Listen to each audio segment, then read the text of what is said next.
имом хатибони тоҷикистонро маҷбур намуданд ки дар байни ҷавонон оиди хизмати ҳарбӣ таблиғот гузаронанд. чӣ тавре ки дар ҳамсӯҳбат бо радиои озодӣ имом хатиби масҷиди ҷомеи шаҳри Ҳисор Шарофиддин Фозилов нақл намуд, якчанд имомон якҷоя бо гурӯҳи намояндагони комиссарияти ҳарбӣ ва шӯрои хоҷагиҳо ба манзили истиқоматии довталабон рафта оиди ҳатмӣ будани хизмати ҳарбӣ таблиғот гузарониданд. мо дар хусуси ватанпарварӣ, дӯстдории ватан, сулҳу осоиштагӣ дар кишварамон ва дар минтақа ҳарф мезанем. инчунин нақл мекунем ки артиш ин мактаби зиндагист ва дар он ҷо ҳар як шаҳрванд вазифаи конститутсионии худро ба ҷо меорад ва эҳтироми мардумеро ки ба он мансуб мебошад бартарӣ медиҳад.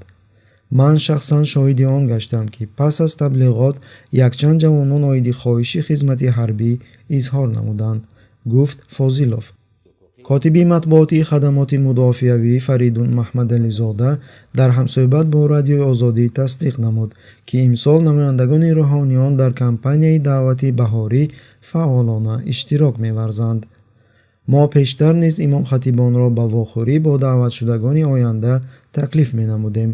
онҳо таблиғот мегузаронданд ва аз пайи корҳояшон мерафтанд, вале имсол бошад имом хатибон якҷоя бо гурӯҳи намояндагони комиссарияти ҳарбӣ ва шӯрои хоҷагиҳо ба манзили истиқоматии довталабон рафта оиди ҳатмӣ будани хизмати ҳарбӣ таблиғот мегузаронанд, изҳор намуд ӯ.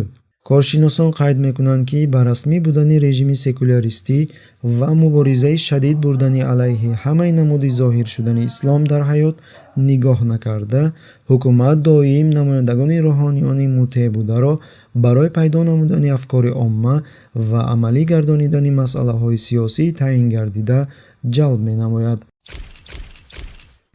масалан, имом хатибон дар барҳам додани ҳизби наҳзати исломии Тоҷикистон барои таблиғот кор фармуда шуданд. дар қабул гардидани ислоҳот дар қонуни оид ба танзим даровардани расму оин ва анъанаҳои динӣ, инчунин дар таблиғот оиди рад намудани пӯшидани ҳиҷоб бар ивази либоси миллӣ ва ғайра кор фармуда шуданд. алоҳида бояд қайд намуд ки имрӯз минбарҳои масоҷид ба карнаи асосии режим табдил ёфтааст, ки аз он ҳар ҳафта хатибони тобеъ будаи ҳукумат ба ҷое ки дар хусуси ҳолатҳои динӣ ваъз гӯянд, таблиғот ва пазируфтани режими ҳукмравоии имрӯзаро ҳамаҷониба дастгирӣ менамоянд.